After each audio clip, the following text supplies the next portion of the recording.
Well, I'm sure I don't have to tell you that spring is in the air. Chances are your nose told you first. Well, continuing our goal to keep you living well, Fox 29 News' Braylon Jenkins has some helpful information you need to hear during this allergy season. Braylon?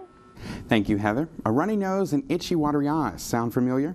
I'm not known for getting sick often, but even I'm beginning to have difficulty with my allergies. We wanted to find out what triggers allergies and what ways, if at all possible, to avoid them.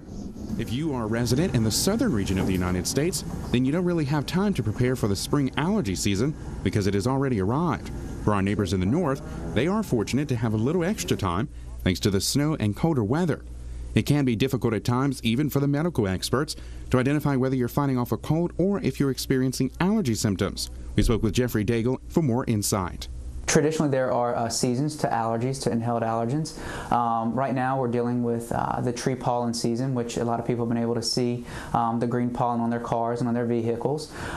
In your summer months are going to be your grass pollens, and in the winter months, through the first winter freeze, is going to be your weeds. So what should you do? Typically, when a patient presents with an allergic rhinitis or any postnasal drip, we typically will recommend a nasal saline or nasal saline rinse at this time just to flush the allergens out of the nose.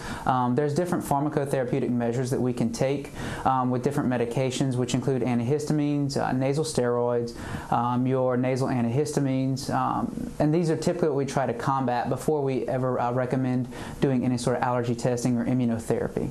For patients who do have allergies, different forms of tests can be done to identify what triggers them. Some of the testing that's involved for allergic patients, we offer something in the office which is an MQT test, which is a prick test, as well as an intradermal test, which will tell a patient if they are allergic to particular inhaled allergens. Here is some information you can pass along to your friends and family. Typically, pollen counts are highest between 7 and 10 a.m. in the morning, so if you're having to do anything out in the yard, afternoon would be best for you.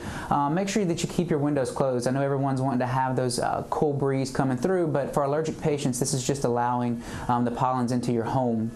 As well as if you have any pets, make sure that you're at least cleaning them off because they can bring pollen into your house, and don't let them in the beds with you because this is just introducing what should stay outside indoors, which can increase your symptoms. Helping you to continue living well, Braylon Jenkins for Fox 29 News. We have a few people who have been under the weather here at the station. Remember, it never hurts to wash your hands regularly and try your best to cover your sneeze.